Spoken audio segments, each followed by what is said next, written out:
And we are live, guys. Welcome to another live stream from the Women of High Value channel. My name is Joseph Darling. Today, I thought about answering the question that a lot of people that I talk to have, which is, isn't masculine and feminine energy in both genders? Why are you always talking about feminine men and feminine women and masculine women?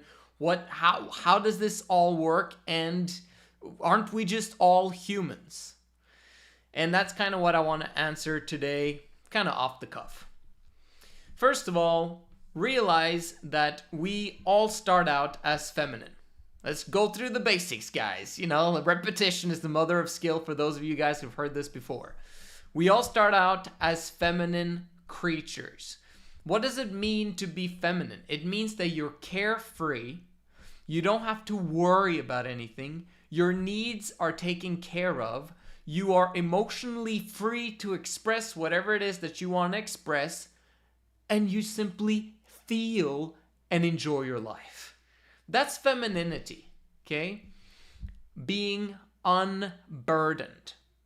So if you look at children, if they are unburdened, you'll notice that they have a feminine spirit about them. What does that even mean? A feminine spirit, when I mention it in terms of women and children, if they are unburdened, they're sweet, they're nice, they're cooperative, they're flexible, they want to be where the action is, like they want to have fun, they want to run around, they want to express themselves with their bodies and with dancing and laughter and playing, etc., etc. Okay? Does that sound wonderful to you? Great. Because that's what we want to create for women. And that's what we want to create for kids. In this day and age, however, we've got a problem.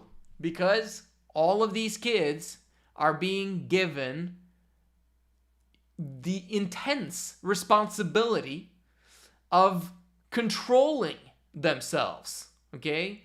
By simply being yelled at or told what to do, when to do it, because I said so very often. I'm talking about kids now.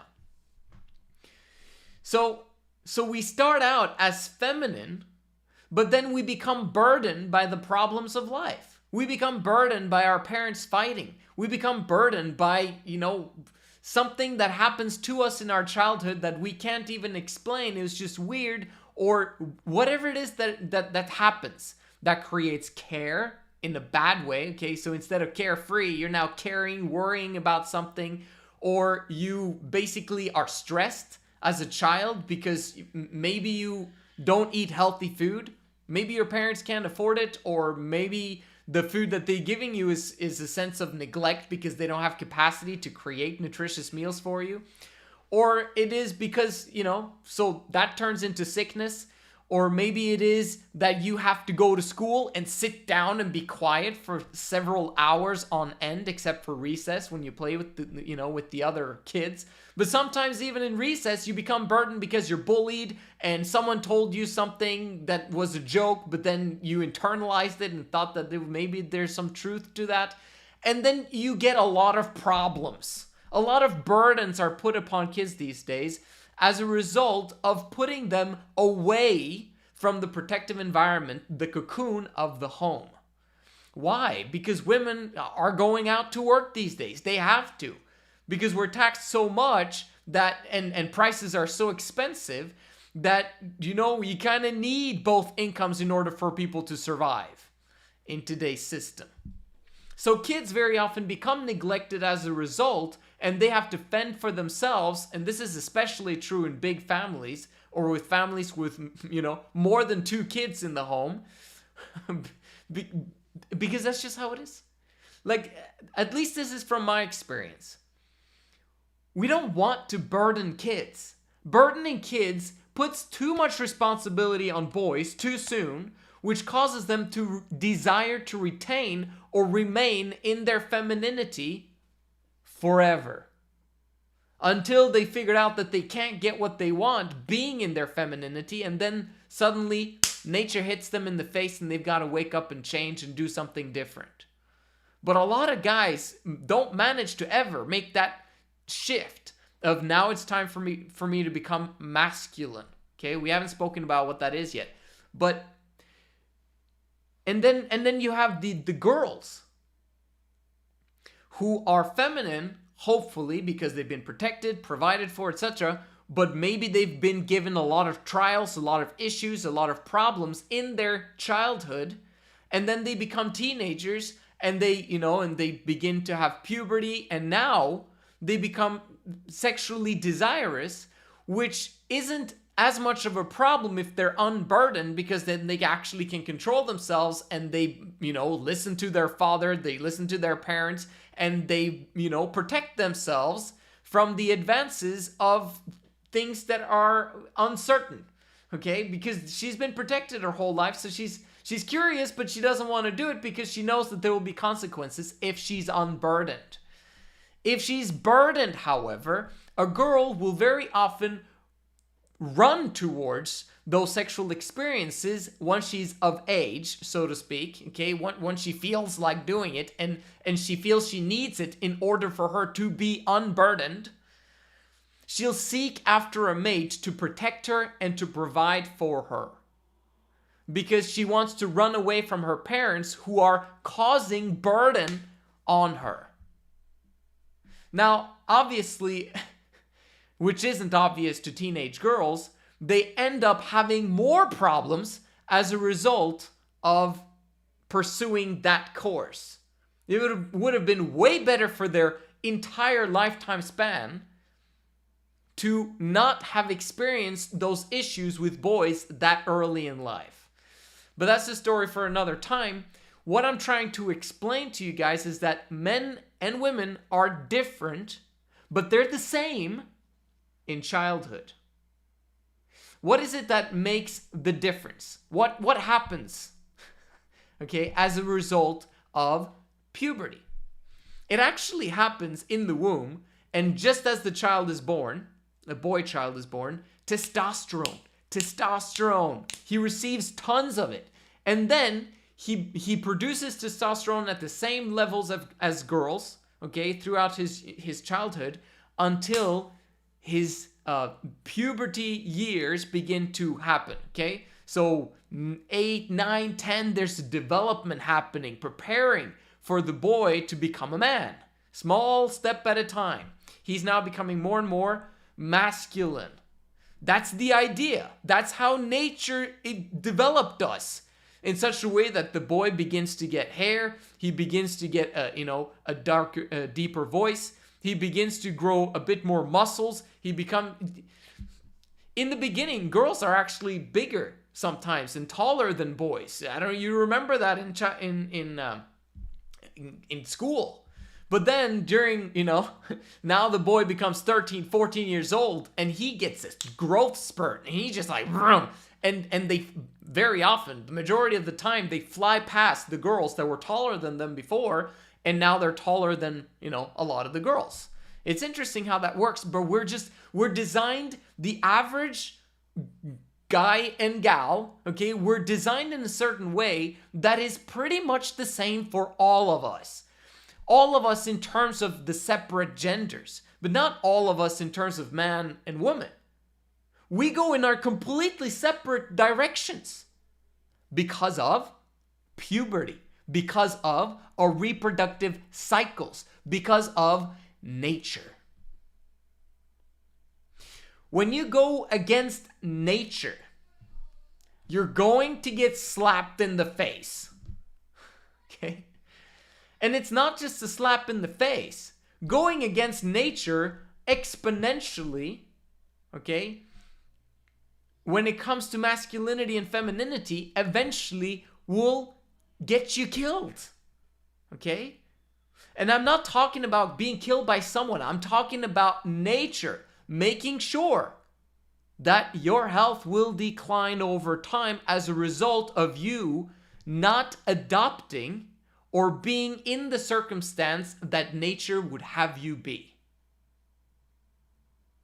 So, when women are masculine, it's not women's fault. We have to come to an agreement of that. We're the only channel on planet Earth that basically says that nothing that happens in today's world is women's fault. It is a result of something else that caused that environment, that caused a woman's thoughts, emotions, and behaviors to act a certain way. Okay? In many ways, I feel sad for women for having to go through the problems that have been caused as a result of ignorance, as a result of men doing things that they didn't know would create consequences for women, but also for themselves. But we're learning from all of these experiences slowly but surely over time and gaining knowledge and understanding of the genders and how things work. We haven't arrived yet. It's taken us thousands of years, but we'll get there. We're getting there one step at a time. So, but I'm talking about the masculinity or let's return to the guy. Let's return to the boy, okay? So, his reproductive cycle, his puberty, is what drives him towards becoming more and more masculine by the day. There's anomalies, though, okay? There are guys out there who are guys who want to be girls. And this is as a result of their childhood, okay? And as a result of the hormones that was happening during the pregnancy of the mother. But not only that, but also the environment in the home and the environment wherever that child was that caused that to happen. I go into detail about this in another video. Don't remember what the name was, but it was about gender and yeah, you'll find it if you're looking for it on this channel, the Women of High Value channel. But explaining about we don't know enough about hormones today, but I can tell you that that's the solution to figuring all of this stuff out. Okay, so when I say hormones, I'm using it as a generic term because we know that's the answer. We just know that it's intricate to try and figure those things out, okay? Because they work and operate depending upon events and depending upon thoughts and depending upon emotions that happen in the body at the same time as you are alive. Okay? Doctors know a lot about dead people, okay? And what happens during the time, when the body's dead. They can investigate that all day long. And they can also investigate what happens when someone is in the chair plugged into all of these cords to find out what happens to your brain and what happens to your, hormone levels and stress levels and blah, blah, blah when you're sitting in the chair. But there's no such thing as being connected to, to your system, to your body, while things are happening to you throughout the day. This is one of the biggest reasons why doctors haven't figured this out yet. But if you really begin to observe and look at the situation and look at people, you'll begin to see that it all has to do with hormones, and it all has to do with thoughts, emotions, and behaviors. And it's an interrelation that happens. This is very interesting stuff. We don't know enough about it. The only thing I know is that we need to understand the masculinity and femininity aspect, because this is inherent within each individual on planet Earth.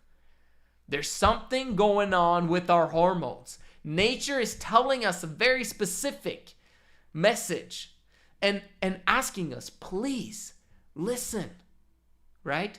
Follow the direction that we've put out for you because of your reproductive system that is inherent in your body. If you've been given a female reproductive system, you were designed for femininity. You will have some masculinity in you so that you can tackle situations without the other gender there short term, temporarily, when necessary, and also to experience different things than only femininity your entire life, okay? But the vast majority of your experience in life, you'll find joy, bliss, and happiness if you connect to your inherent aspect. Meaning, if you're a woman, you connect to femininity. If you're a man, you move towards masculinity. So when I say the question, But don't we have masculinity and femininity in all of us? We're all human. Okay? The answer to that question is yes, you're correct. It's true. Okay? I have femininity, I've got masculinity, but I have an objective. My objective is to move towards masculinity and leave femininity behind because they're opposites. They're completely opposite natures and they require focus. I speak about this on the Men of High Value channel all of the time, basically that diversification will screw you over. Diversification is horrible when you're trying to learn a skill or go in a specific direction. You want to focus, meaning follow one course until successful, and then you make that happen one step at a time. If you're trying to go in two opposite directions at the same time, you will be mediocre in both of them. If you're trying to start up two different, completely separated businesses, okay, I'm just speaking from a man's perspective now because this is what I teach them. If you start up two completely separate businesses at the same time, you're going to have two mediocre businesses instead of one amazingly powerful one. Right? It's the exact same thing when it comes to masculinity and femininity. If I basically say I want to balance my energies. I want to balance my masculinity and my femininity so I can have a full experience of life. Really, okay? Then I'm going to become mediocre at both. And that will give me a mediocre experience of life because I wasn't designed to create a balance. Okay, I believe in an equilibrium of some sort, but that's different. Balance implies that it's 50-50. That, as long as I'm like 50-50 masculinity, femininity, then it's going to be okay.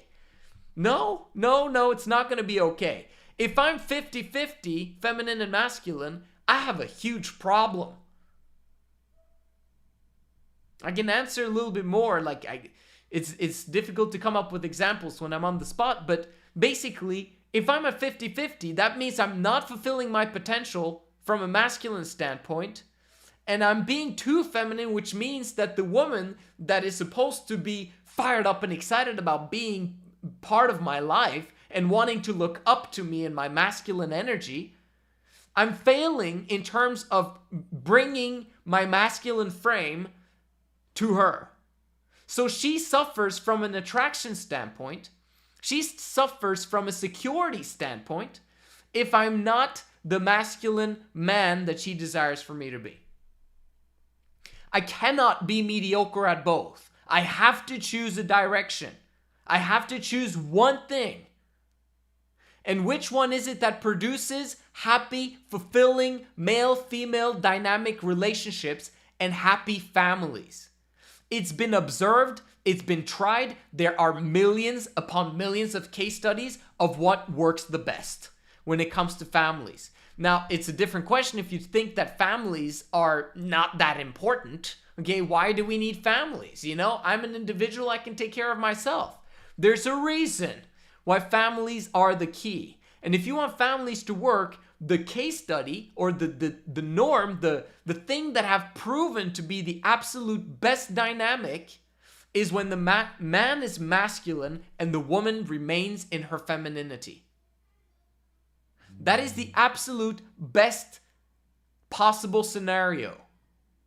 So we need to figure out a system that allows a man to not balance his masculine and feminine, but to create an equilibrium where a man moves towards masculinity and becomes more and more masculine continuously over time, so that he moves towards 60, 70, 80% masculine, 90% masculine, 95% masculine. Oh my gosh.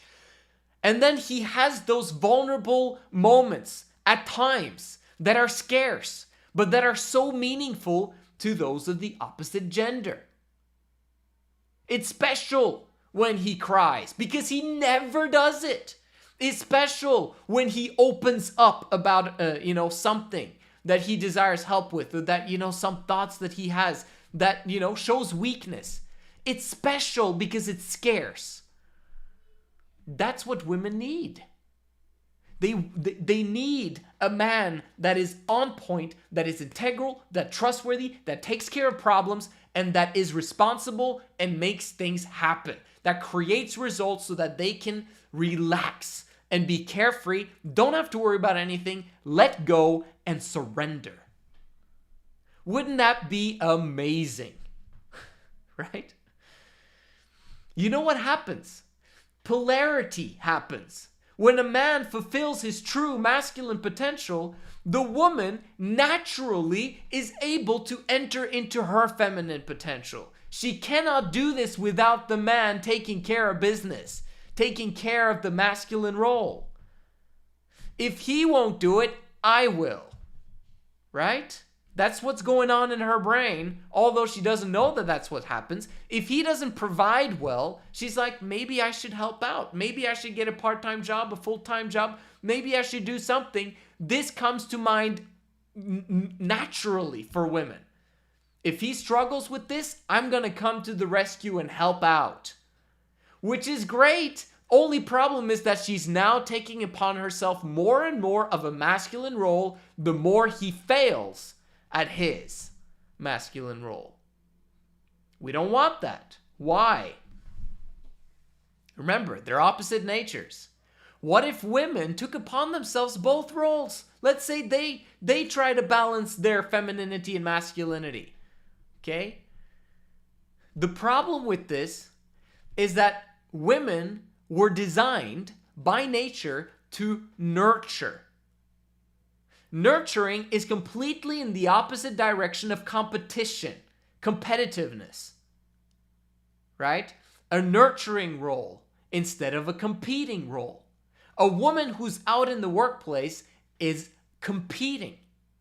She has to use elbows to get what she wants in the marketplace. She has to negotiate. She has to get rejected. She has to face problems and issues that she would have been wonderful without, but she has to because there's no one else that, that is going to provide for her. She's got to do it herself, etc., etc. And she hears all of these success messages from Instagram and all that stuff, and she cares about her own success. So she actually tries to apply the stuff that the successful people are telling people to do.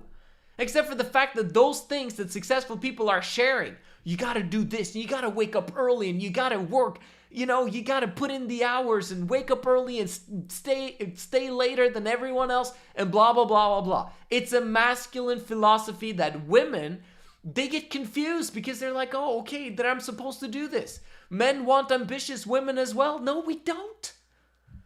Masculine men never want ambitious women because they know that that will make their families suffer. Men don't want that. There's a reason why masculine women are not the long-term partners that men are looking for. Not the fault of the women. It's men's fault for being feminine. Because they're not taking responsibility, not taking action, not making things happen in their lives so that the woman of their dreams, very often, she'll be feminine because he's masculine, because we always seek for the polarity aspect. This is how it works. So we don't want balance between masculinity and femininity. We want an equilibrium, meaning that there's a perfect dance between them.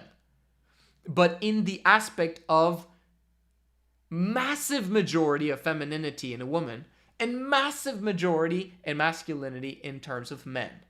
What's the other aspect of masculinity for women? What is that good for in women if they're not supposed to be competitive and manly? Okay, well, why is it there? Well, it's there so that they can take care of themselves if the man is not around, or if there is no man there, or if she needs to survive, or if she needs to protect her kids because he's gone. Right? A woman needs to be able to do certain things so that she can actually survive, so that her kids can survive, so that the human race may continue. She is a nurturer, but she is able to massively tap into a masculine aspect of herself if she's unburdened. It's in her to be able to do so. If she has to be disciplined for a period of time, okay, in order for her to achieve an objective, she can do that. And very often, better than men, who don't care, right? Obviously, she won't be able to compete with masculine men who care about their careers and compete and who are massively moving towards masculinity. There's no chance of competing against them. Just like men can't compete with women when it comes to childbearing and taking care of kids well, right? It's a completely different philosophy to everything. It's a masculine philosophy and a feminine philosophy. We're different. Completely polar opposites. We kind of look alike, but then when you look at our reproductive systems, you'd be like, yep, it's different. We know it's a boy, we know it's a girl. 99.9% of the time, okay? What happens if we don't abide by nature's rules? There's an amazing book written in 1920 by Arabella Keneally. It is called Feminism and Sex Extinction. I read that book because I thought that feminism caused sex to become extinct. No one's having sex anymore. Because, married couples weren't. But you know what? It was gender extinction that she was talking about. 100 years ago, that book was written by a female biologist. And she's talking about masculinity and femininity. That the moment feminism, and I'm going to make a video how feminism is not all bad. It's actually fantastic as well. And we're so grateful that feminism happened and is kind of happening still. We just need to return back to a middle ground to find joy, bliss, and happiness amongst the genders again. But in that book, Feminism and Sex Extinction, she basically goes through what happens biologically to a woman when she's pregnant if she is burdened. If she has to take on masculine features and masculine work and masculine this and that and the other. And that actually causes her son, her opposite nature, to tend to move towards feminine qualities. And he will struggle to develop his masculinity as a result. The more burdened a woman is, the more she has to go against nature, right? She has to tap into discipline and focus and do the thing that men usually are supposed to do. But if men are actually taking care of that role, the woman can be in a nurturing role. Nurturing for the womb, nurturing when the child comes out, nurturing throughout his, childhood years, nurturing. Exactly what boys and girls need in their childhood. Femininity nurtures femininity, but also has capacity for nurturing masculinity. Most of the time, though, masculinity doesn't require much nurturing. He just requires some reward sometimes, right? You know what kind of reward we're talking about. And some nurturing as well. But that nurturing that women do to men, they do naturally because, one, because there's polarity and there's tension, very often women naturally want to serve masculinity and reward him for the efforts that he puts out, okay? And not only this, but they literally would do it anyway. Like, the things that men need from women, I gotta make another video for that as well, but the things that men need from women, masculine men, are things that women would do naturally, no matter what, to unburden themselves, okay? Like, for example, women need sex. In many ways, I've actually figured out over time, over years and years of learning, experience, and case studies, that women need sex more than men do if men practice semen retention. Interesting how that works. So, women actually will want to have that with the man. And the more amazing he is, the more high value he is, the more masculine he is, the more she's going to get fired up about that process. It's not going to be hard to convince her to participate. Okay? Not only this, so she would do this naturally. That's a reward for men. Okay? For being masculine. The more feminine a man is, the less she wants it. Interesting how that works. And then you have the aspect of cooking. Okay? Men need food. We love food. We love food. Can't stress that enough. A woman will naturally cook every day for herself and for her kids. So she will naturally cook for him. She just puts a little bit extra food in the pot and then suddenly there's food for him. She would have cooked anyway. So the things that women do to men doesn't require much more burden and discipline and focus and hard work as you think, which allows a woman to remain in her unburdened feminine state because she's not expected to do much and to be responsible for this, that, and the other. The man is responsible, and the more unburdened the women are as a result of him actually doing his duties and responsibilities, the more women want to assist him to achieve his goals and his purposes. And then it becomes an amazing match in heaven, okay? Because home becomes a heaven once this is happening, and the kids, as a result, are enjoying their lives and are unburdened as well, okay? Obviously, monogamy creates a lot of problems that we'll tackle in another video. Sleeping around is even worse. Serial monogamy is horrible. We need a system that allows men to tap into their masculine power, and a system where women can nurture their femininity, remain in their femininity forever, unburdened, carefree, enjoy their lifestyle. Because a man provides well and he protects. That's what we need. We need a system for that. Monogamy does a very bad job.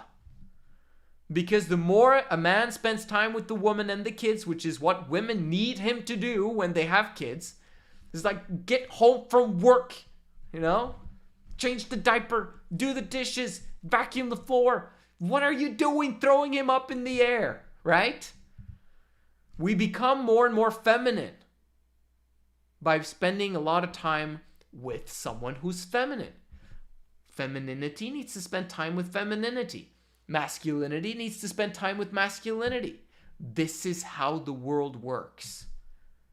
And over time, the world will understand this message more and more and more and more.